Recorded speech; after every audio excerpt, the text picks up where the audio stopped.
This is Murder Makers, and I'm your host, Jacqueline. This podcast is meant to educate on the criminal justice system, sharing in this episode the childhoods that lead to a life in the system.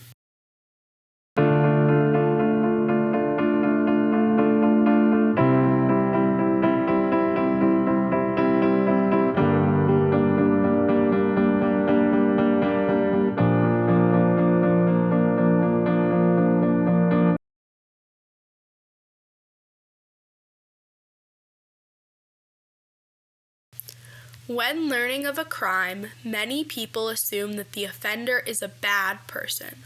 While that can be highly debated, what many fail to recognize is people are not born bad. Their life experiences and circumstances shape them into someone they might not even recognize.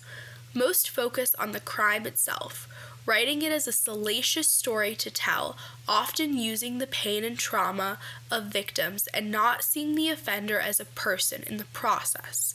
For many crimes, there are patterns of situations and behaviors that make a person more likely to commit a crime.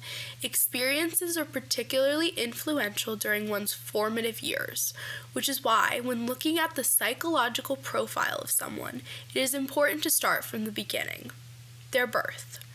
The overarching patterns in an offender's childhood that make them more likely to lead a life of crime are a dysfunctional family, poverty, mental health disorders, and substance abuse. The more extreme the childhood, the more extreme the offender, which is why the serial killer Ted Bundy, who is also a diagnosed sociopath, is a perfect example of this. On November 24, 1946, Bundy was born as Theodore Robert Caldwell to his unwed mother, Eleanor Caldwell, in Burlington, Vermont. Shortly after being born, Ted moved to Philadelphia, where he lived with his grandparents under the pretense that his grandparents were his parents and his mother was his sister. To outsiders, his family life was quite normal, with Bundy even speaking quite fondly of them, in particular his grandfather, who he said he identified with, respected, and clung to in his childhood. What was not so readily known by others was that his grandmother, often described as timid and obedient, suffered from depression that caused her to become hysterical at times and agoraphobia, which is an anxiety disorder.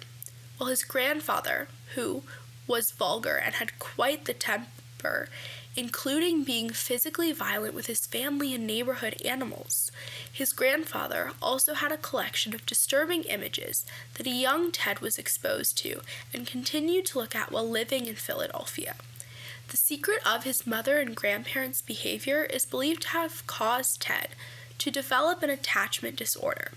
The attachment disorder makes it hard for children to form emotional bonds due to the trauma of being physically and or emotionally neglected as infants and or toddlers.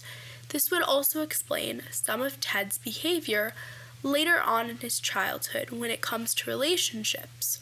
While living in Philadelphia, his aunt recounts a particularly scary time in which she had awoken from a nap, finding herself surrounded by kitchen knives, with the 3-year-old Bundy standing near the bed while smiling. In 1950, Ted left Philadelphia for Tacoma, Washington, to live with cousins. Ted was not happy about the move, as he liked Philadelphia and living with his grandparents. During this process, his last name was changed from Caldwell to Nelson to hide the fact that he was the product of an unwed mother, further causing him shame. Shortly after, in 1951, his mother met Johnny Bundy, a hospital cook. That same year, they got married, causing Johnny to adopt Ted, which is where he gets his last name from. Ted was not close to his stepfather, and he was not his real father, which bothered him greatly that he did not know who his real father was, and Johnny was not making as much money as Ted would have liked him to. With his mother and stepfather having 4 more children, it took up most of their time, causing Ted to isolate himself from the rest of the family. During his teen years was also when he discovered he was illegitimate, and his birth certificate said on the line for father, unknown. This caused him a considerable amount of anger, as he felt he was further lied to. His mother did know who his father was. She just did not want others to know, including him. This also made him feel different from others, as his peers all had birth certificates with their father's name on them, and they had fathers, and not a stepfather that they disliked. Ted felt quite lonely, which is likely when he lost a sense of reality and started fantasizing about another life in which he was important and powerful. At school, he was an average student, getting good grades while not being top of his class, which he very much wanted to be. Accounts of what he was like at school tend to differ somewhat, with the overarching account that he was not popular and didn't have any close friends. Ted himself said that he didn't understand most social dynamics or why people would want to be close to one another to create and maintain strong relationships. This is likely due to his attachment disorder.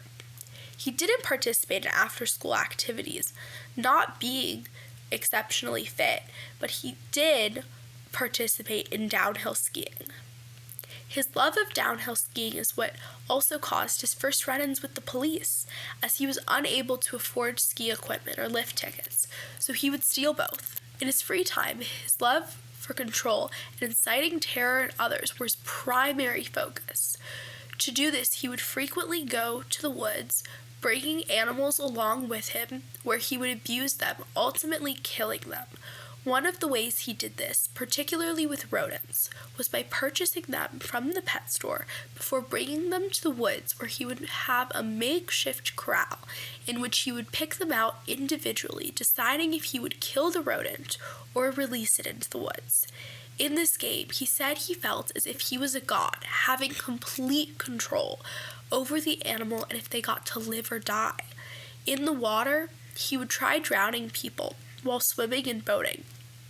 Another of his hobbies was creating traps around his neighborhood in the hopes of hurting people.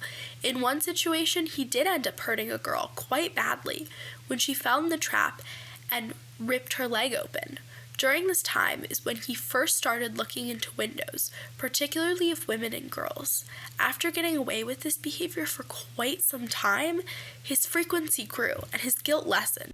When people hear this information, it usually causes a lot of shock, along with a lot of worry that, well, if something bad happened in my childhood, does that mean I'm gonna turn out to be a bad person? And that's not necessarily true, as there is a high importance of education. People who go to school, are educated, stay in school, are much less likely to reap the negative effects of their childhood because they had school as a ulterior place for them, and they learned in school, allowing them to succeed after graduation.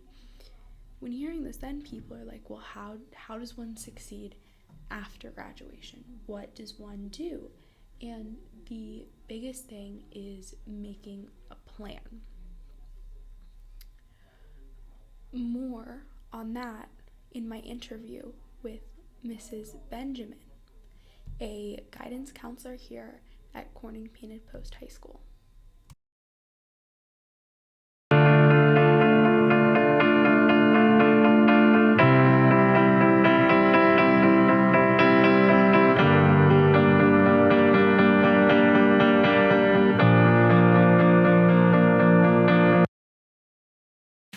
Hello, Miss Benjamin. Hello. Today I'm here with Miss Benjamin, a school guidance counselor here at CPP High School.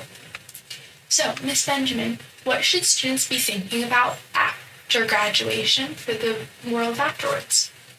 I guess it depends on what pathway they go. There's so many different pathways students can take after graduation, whether it's going on to college, the military, other training opportunities, or employment. So it really can differ, but I think overall, just kind of building that sense of responsibility and accountability to be able to handle things independently, in the real world. What's the most important thing you would say for the transition from high school to the world side? From high school to the world, I would say do as much as you can independently. Like, don't make your parents do things for you, whether it's, emailing a teacher or your school counselor, or, even trying to make like appointments for yourself. Start that early, like your senior year, so you can get that practice of like making those important phone calls, scheduling an appointment. Make sure you kind of keep your own calendar for yourself, so when things are and nobody else is managing your life for you. That way you really can start to handle things more successfully as an adult. With that, have you seen with your high schoolers, is the transition hard, and what can make it easier? I think it can be hard depending on, like, I think parents also play a big part in that, where they have to kind of let their student go as they, become an adult, to kind of back off a little bit and try to let them handle things more and more. So really, like, students are most successful when they can, handle those things independently and they don't have somebody else, managing that for them, or letting go, slowly to let them become an adult. You were talking about potential options after high school. When should students start thinking about those and making a plan for the future? I would say, as soon as you get into high school, you really should start thinking about those next steps. I think sophomore year is a huge exploration year. We try to provide a lot of opportunities that year, including like BOCES Shadows, Sophomore Career Day, which we just had this week. A lot of opportunities for students to gain awareness of those next steps and start to kind of figure out what's best for them. And then junior year, really, that college exploration piece gets heavier for students interested in that pathway, or if they're looking at the military, really starting to talk to those recruiters. Students are starting to get some, job experience outside in the community, so they're learning more and more about what they like and what they don't like and what's out there. But really, it's a process. It's a long process. And then by senior year, ideally by the fall of senior year, students know their plan. So they're either applying to colleges, they're working with that military recruiter, they're starting to get their resume and cover letter ready for job interviews. So just really prepping for that. But there are some seniors who, don't have it all figured out, and that's okay too. We still try to work with them to just kind of find the best next path for them so that they can continue learning and growing. What advice do you give to those seniors that don't yet have a plan and how they can figure out what they're doing next? Well, definitely kind of some career exploration online. Like, there's definitely some inventories to kind of learn a little bit more about yourself. Think about what kind of environment you want to spend your days in, for work experience. I would say definitely go do shadows. Take advantage of any opportunities through Career Development Council. They have amazing career panels. Even if you have a spark of an interest, or you're like, I don't know what that career panel's all about, but go check it out, because it gives you an awareness of what's out there as far as career opportunities, what kind of education is needed, because it never hurts to know what else is out there, because your career might be connected to that in a way that you never thought about. For students who don't have a plan or struggle to have a plan, does that make it harder going on after graduation? It can. I know a lot of students feel kind of lost if they don't have that plan, or if they don't have it all figured out. Maybe they know they want to go to college, but they have no idea what they want to major in. There's always room to keep exploring and growing and seeing what's out there. Colleges have different opportunities for that too, and students don't have to have that major completely figured out when they go.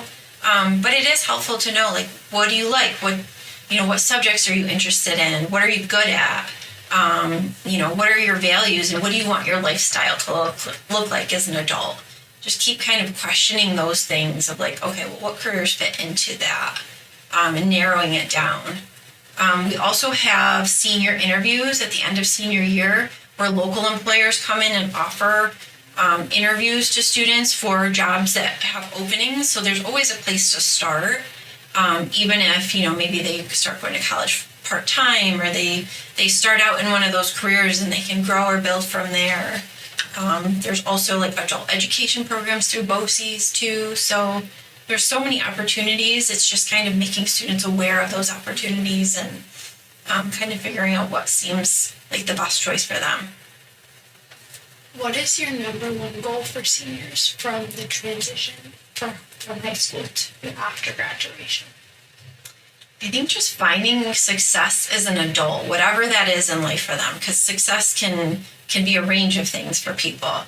But to go out there and, be able to be employable, and be independent, in life, and to be happy doing what they're doing. So that would be my biggest goal is, being able to see them 5 or 10 years from now and know that they've kind of made it in whatever area they chose to go into.